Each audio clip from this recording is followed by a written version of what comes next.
pessoal, tudo bem com vocês? Aqui quem fala é Caio Torreão. Vamos à análise pós-jogo de Sport 2, Vasco 3, válido pela 22ª rodada do Brasileirão Série A 2025, partida que aconteceu na noite de domingo no estádio da Ilha do Retiro, no Recife.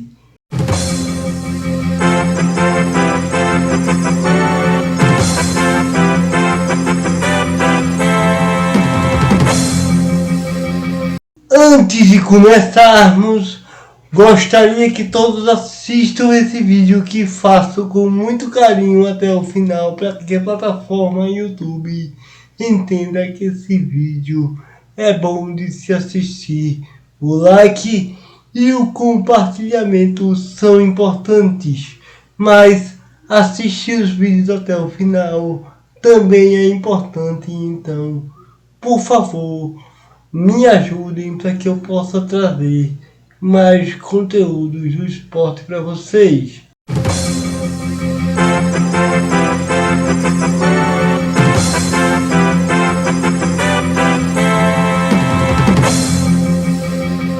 Vamos analisar individualmente cada jogador do esporte.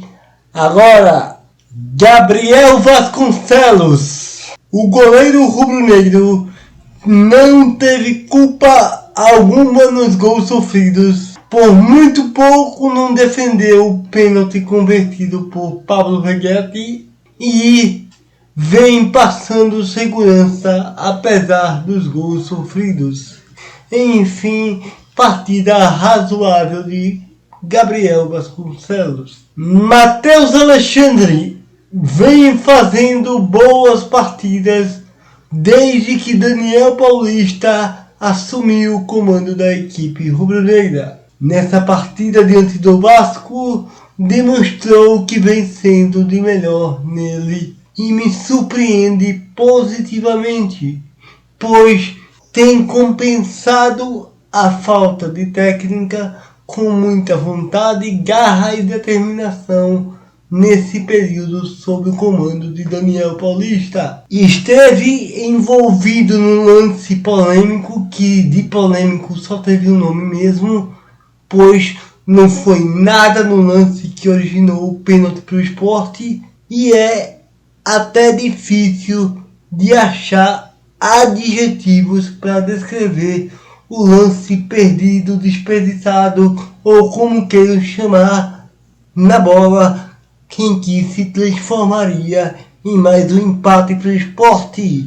Enfim, partida boa de Matheus Alexandre. João Silva, depois Pablo e Ramon Menezes. No contexto geral, a dupla de zaga rubro-negra fez uma partida bem distinta, pois enquanto um fez uma partida danosa demais, o outro fez uma partida segura e de destaque. Quando saiu a escalação do Sport e não vi Rafael Thierry, já me deu um frio na espinha.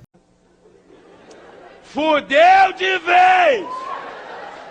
João Silva parecia o zagueiro juniores que estava fazendo sua estreia como profissional, errando passes na transição defesa-ataque, não conseguindo conter os avanços da equipe do Vasco e, para piorar, falha de maneira ridícula que deu origem ao segundo gol vascaíno na partida.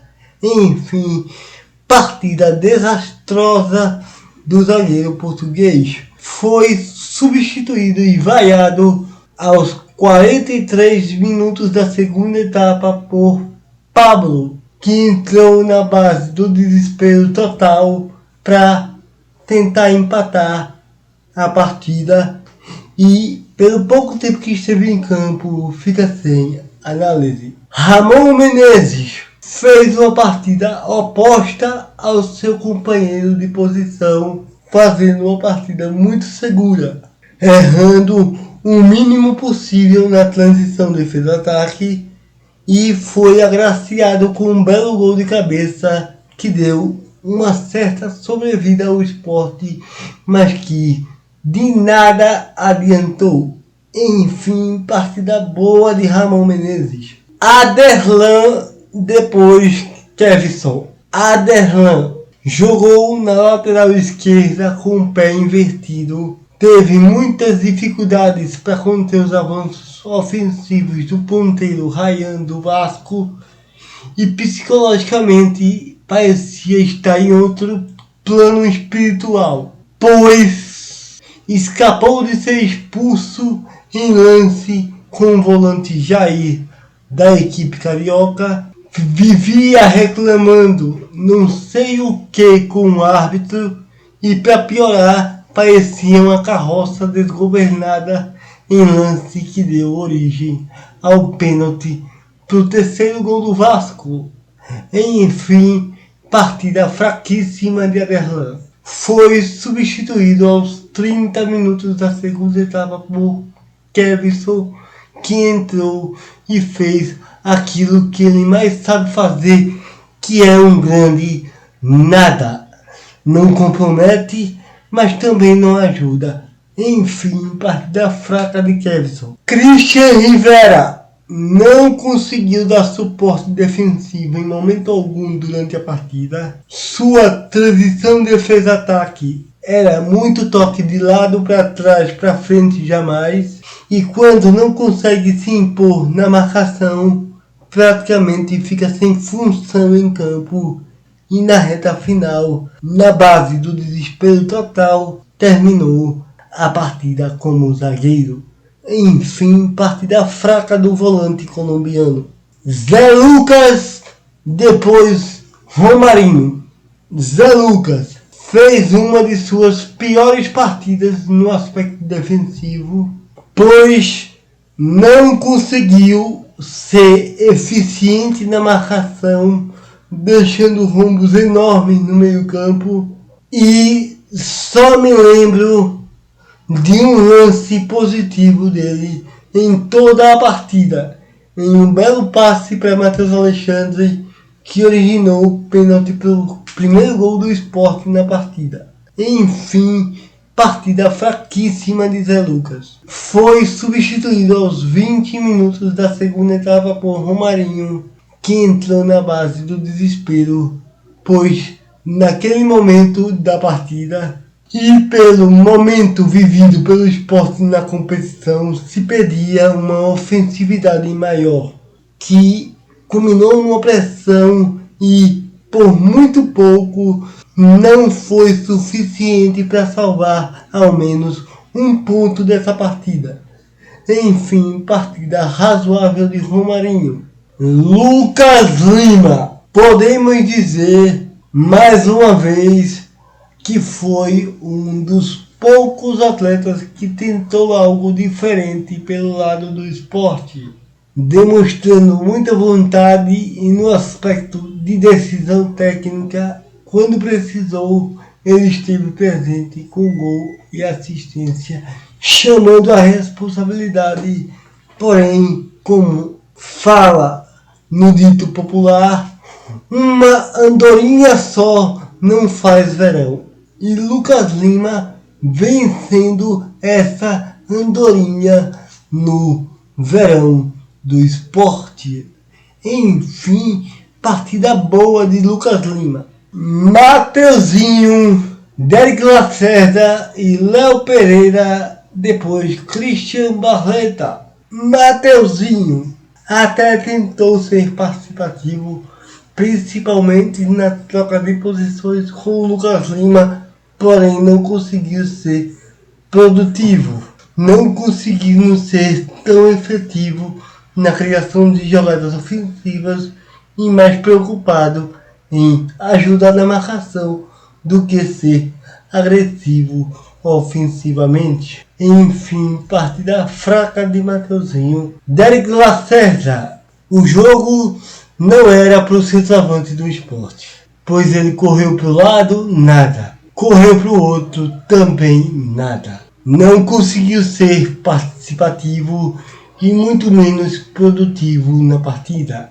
Enfim, partida apagadíssima de Derek Lacerda. Léo Pereira, você conseguir ser engolido pela defesa do Palmeiras, tudo bem, eu compreendo perfeitamente. Mas era o Vasco, pelo amor de Deus, não consegui fazer absolutamente nada numa defesa como a do Vasco, me ajude a te ajudar. Enfim, partida fraquíssima de Léo Pereira. Foi substituído aos 20 minutos da segunda etapa por Christian Barleta, que entrou na base do desespero, pois naquele momento da partida e pelo momento vivido pelo Sport na competição, se pedia uma ofensividade melhor, pois pior do que Léo Pereira apresentou não existe, que culminou numa pressão e por muito pouco não foi suficiente para salvar ao menos um ponto dessa partida. Enfim, partida razoável de Christian Barleta. O Vasco demonstrou ser um time de uma instabilidade fora do comum, pois é um time que tem bons valores individuais, mas pelo aspecto psicológico que recai sobre a tabela de classificação, não vem conseguindo render aquilo que sua torcida espera. O Vasco tem problemas defensivos gravíssimos, principalmente no jogo aéreo, problemas graves também de recomposição defensiva, porém do meio campo para frente tem qualidade técnica suficiente para não estar nem perto da zona de rebaixamento e soube aproveitar os inúmeros vacilos defensivos que estão recorrentes por parte do Sport para sair vitorioso da Ilha do Retiro. Resumindo, o Vasco fez 1-0 quando era melhor na partida, sofreu um gol de um pênalti inexistente, fez 2-1 quando era pior no jogo, fez 3-1 no início da segunda etapa, parou de jogar, recuou demais, sofreu o segundo gol, tomou uma pressão, ao meu ver, de maneira desnecessária e por muito pouco não sofreu um empate que seria catastrófico e manteria o Clube Cruz Maltino na zona de rebaixamento. Enfim, o técnico Fernando Diniz e sua comissão precisa ter um olhar mais atento para o sistema defensivo para que o Vasco tenha chances na Copa do Brasil e tenha tranquilidade na luta contra o rebaixamento. O Vasco venceu o Sport por 3-2 neste domingo na Ilha do Retiro pelo Brasileirão. O time de Fernando Diniz foi superior desde o início. Nuno Moreira abriu o placar e mesmo após o empate de Lucas Lima em pênalti, Felipe Coutinho recolocou os cariocas na frente. Na segunda etapa, Pablo Veguete ampliou também de pênalti. O Sport reagiu com Ramon Menezes de cabeça após escanteio e pressionou no fim, mas não evitou a derrota. Com o resultado, o Vasco chegou a 22 pontos e ocupa a 15ª posição. Depois da data FIFA, enfrenta o Botafogo pela Copa do Brasil no dia 11 de setembro e o Ceará no Brasileirão, dia 14 de setembro. O Sport segue na lanterna com 10 pontos e encara o Red Bull Bragantino fora de casa, dia 14 de setembro. E vamos às notas. Notas do Sport. Nota 3.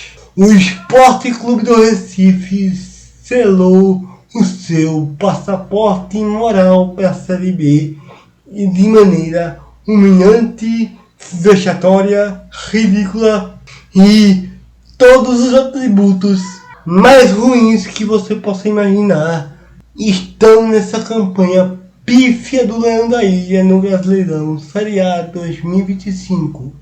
Enfim, Yuri Romão, se você é mesmo um torcedor do esporte, por favor, peça para sair, pois suas escolhas para o futebol é uma vergonha sem tamanho. Notas do Vasco, nota 7.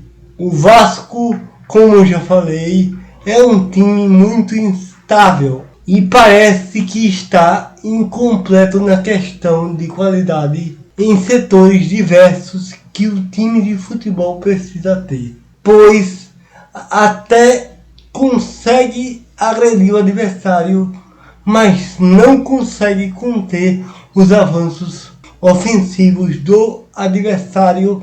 E pensando no restante da temporada, é nisso que o Cruz Maltino precisa focar seus esforços para continuar sua caminhada na Copa do Brasil e principalmente no Brasileirão Série A 2025. Público e renda. Público: 15.434 torcedores para uma renda de R$ 601.680. Deixem o like, comentem, compartilhem, inscreva-se e acionem o sininho das notificações para receberem o conteúdo do canal. Por favor, me ajudem. E para quem puder ajudar ainda mais o canal, já está aparecendo o QR Code e a chave Pix na tela. Agradeço desde já. Fiquem agora com a classificação de momento do Brasileirão Série A 2025. Um grande abraço, fique com Deus e pelo esporte tudo!